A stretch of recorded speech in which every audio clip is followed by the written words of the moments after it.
ಇತ್ತೀಚೆಗೆ ರೈತರ ಮೇಲೆ ನಡೀತಾ ಇರೋ ದಬ್ಬಾಳಿಕೆ ದೌರ್ಜನ್ಯ ಕುರಿತು ರೈತರ ಮೇಲೆ ಆಗ್ತಾ ಇರೋ ಶೋಷಣೆ ವಿರುದ್ಧ ಕರ್ನಾಟಕ ರಾಜ್ಯ ರೈತ ಸಂಘ ಹಾಗೂ ಕರ್ನಾಟಕ ರಾಜ್ಯ ಅನ್ನದಾತ ರೈತ ಸಂಘ ವತಿಯಿಂದ ಹಾಸನದಲ್ಲಿ ಪ್ರತಿಭಟನೆಯನ್ನ ಹಮ್ಮಿಕೊಳ್ಳಲಾಗಿತ್ತು. ಅರಣ್ಯ ಇಲಾಖೆಯವರು ರೈತರ ಮೇಲೆ ಗುಂಡು ಹಾರಿಸಿರುವುದು ಖಂಡನೀಯ ಮತ್ತು ಹಾಸನದಲ್ಲಿ ವಿದ್ಯಾರ್ಥಿಗಳಿಗೆ ಸರಿಯಾದ ಬಸ್ ವ್ಯವಸ್ಥೆ ಕಲ್ಪಿಸದೇ ಇರೋದು ಒಂದು ದೊಡ್ಡ ದುರಂತ ಅಂತ ಪ್ರತಿಭಟನಾಕಾರರು ಸರ್ಕಾರಕ್ಕೆ ಎಚ್ಚರಿಕೆ ಕೊಟ್ಟರು. ಈ ಸಂದರ್ಭದಲ್ಲಿ ಕರ್ನಾಟಕ ರಾಜ್ಯ ರೈತ ಸಂಘದ ಸೋಮಶೇಖರ್, ಹಾಸನ ವಾಜಿದ್, ಹಾಸನ ಜಾಕೋ, ಹಾಸನ ಉಮಾಕ್ಷಿ ಗೌಡ, ದಿವ್ಯಜ್ಯೋತಿ, ಹಾಸನ ಜಿಲ್ಲಾ ಘಟಕದ ಪದಾಧಿಕಾರಿಗಳು ಸೇರಿ ಮನವಿ ಕೊಟ್ಟರು. ತಕ್ಷಣವೇ ನಮ್ಮ ಮನವಿಗೆ ಸ್ಪಂದಿಸದಿದ್ರೆ ಜಿಲ್ಲಾಧ್ಯಕ್ಷ ಹೋರಾಟ ಮಾಡುವುದಾಗಿ ಎಚ್ಚರಿಕೆ ನೀಡಲಾಯಿತು.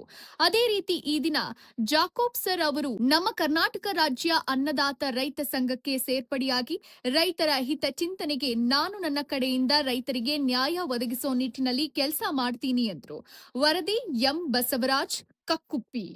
ಕರ್ನಾಟಕ ರಾಜ್ಯ ರೈತ ಸಂಘಕ್ಕೆ ಕರ್ನಾಟಕ ರಾಜ್ಯ ರೈತ ಸಂಘಕ್ಕೆ ಅರಣ್ಯಾಧಿಕಾರಿಗಳ ನಿರ್ಲಕ್ಷ್ಯಕ್ಕೆ ಕರ್ನಾಟಕ ರಾಜ್ಯ ರೈತ ಸಂಘಕ್ಕೆ ಕರ್ನಾಟಕ ರಾಜ್ಯ ರೈತ ಸಂಘಕ್ಕೆ ಅನ್ನದಾತರನ್ನು ನಿರ್ಲಕ್ಷಿಸುತ್ತಿರುವ ಇಲಾಖೆಗೆ ಅನ್ನದಾತರನ್ನು ನಿರ್ಲಕ್ಷಿಸುತ್ತಿರುವ ಇಲಾಖೆಗೆ ನಾವೇ ನಿಮ್ಮ ಆಸ್ತಿ ಕೇಳಿದ್ವಾ, ನಿಮ್ಮ ಸಂಬಳ ಕೇಳಿದ್ವಾ? ನಮಗೆ ಮೂಲಭೂತ ಸೌಕರ್ಯ ಬೇಕಿರೋದು ನಮ್ಮ ಮಕ್ಕಳಿಗೆ ಒಂದು ಬಸ್ ವ್ಯವಸ್ಥೆ ಕೊಡಿ. ಉಚಿತವಾಗಿ ಕೇಳಿದ್ವಾ ನಾವೇನಾದ್ರು? ಟಿಕೆಟ್ ತಗೊಳ್ರಿ, ಅಂದ್ರೆ 25 ರೂಪಾಯಿ ಅಥವಾ 30 ರೂಪಾಯಿ ಅಥವಾ ಟಿಕೆಟ್ ಕೊಡ್ತಾಗ ನಿಮ್ಮ ಬಸ್ ಹಿಡಿದೀವಿ ನಾವು. ನಿಮ್ಮ ಸಂಸ್ಥೆ ಹಾಳು ಮಾಡಬೇಕು ಅಂತ ನಾವು ಬಂದಿಲ್ಲ. ನಮಗೆ ಮೂಲಭೂತ ಸೌಕರ್ಯಗಳು ಕೊಡಿ ಅಂತೇಳಿ ವರ್ಷ ಆದ್ರೂ ನಾಳೆ ಕೊಡ್ತೀವಿ ಸರ್, ನಾಳೆ ಕೊಡ್ತೀವಿ ಸರ್, ನೋಡ್ತೀವಿ ಸರ್, ಮಾತಾಡ್ತೀವಿ ಸರ್, ಅವ್ರು ಸುಪ್ರೀಮ್ ಇವ್ರು ಸುಪ್ರೀಮು ಅಂತೇಳಿ ಸಬು ಹೇಳ್ಕೊಂಡು ಎಷ್ಟು ಸಂತ ನೀವು ಸರ್ ನಮ್ಮ ಸದಸ್ಯ ನೀವು ಇದನ್ನು ಬಿಟ್ಬಿಡಿ. ಈ ನಿರ್ಲಕ್ಷ್ಯ ಧೋರಣೆ ಬೇಡ. ಗೌರವದಿಂದ ನಿಮ್ಮ ಕಚೇರಿಗೆ ಬಂದು ಕೂತು ನೀವು ಹೇಳ್ದಂಗೆ ನಾವು ಕೇಳ್ಕೊಂಡು ಹೋಗಿದ್ದೀವಿ. ಯಾವತ್ತು ನಾನು ಹೇಳಿದ್ದೀನಿ, ಅವತ್ತು ಸರ್ ನೀವು ಗೌರವನ ನಡೆಸ್ಕೊಳ್ಳಿ, ನಮ್ಮನ್ನ ರೈತ ಸಂಘದವರು ಸುಮ್ಮನೆ ತಿಳ್ಕೊಬೇಡಿ.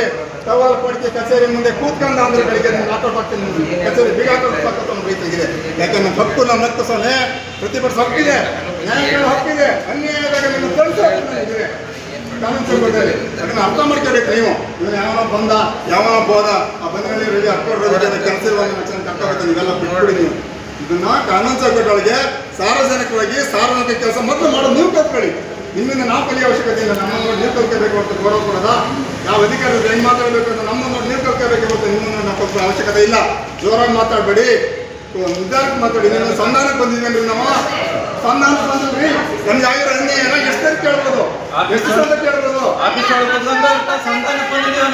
ಅದೇ ಸರ್ಕಾರದವರು ನಿಮ್ಗೆ ರೈತರಿಗೆ ಸಂಬಳ ಕೊಟ್ಟಿಲ್ಲ ಅಂದ್ರೆ ಬೀದಿಗೆ ಬರೋಲ್ಲ. ನೀವು ಒಂದು ತಿಂಗಳು ಸಂಬಳ ಕೊಟ್ಟು ಹೆಂಡತಿ ಮಕ್ಕಳಿಗೆ ಮನೆ ಕೊಡ್ತಾರೆ ಅಂತ ಗಡುವಿನೊಳಗೆ ಇವರು ಕ್ರಮ ತಗೊಳ್ದ ಹೋದ್ರೆ ನಾವು ಆಫೀಸು ಬೀಗ ಹಾಕೋದಂತೂ ನಿಜ. ರಾಜ್ಯಾದ್ಯಂತ ಪ್ರತಿಭಟನೆ ಮಾಡ್ತೀವಿ. ಇಮ್ಮಿಡಿಯೇಟ್ಲಿ ಆಕ್ಷನ್ ತಗೊಂಡು ನಮಗೆ 1 ವಾರದೊಳಗೆ ಇದ್ರ ಬಗ್ಗೆ ನಮಗೆ ವರದಿನ ಕೊಡಬೇಕು. ನೀವು ಫೋಟೋ ತೆಗೀರಿ ಸಾಕು, ವಿಡಿಯೋ ಆಮೇಲೆ ಮಾಡಿ. ಫೋಟೋ ತಕ್ಕ ಕ್ಲೀನಾಗಿ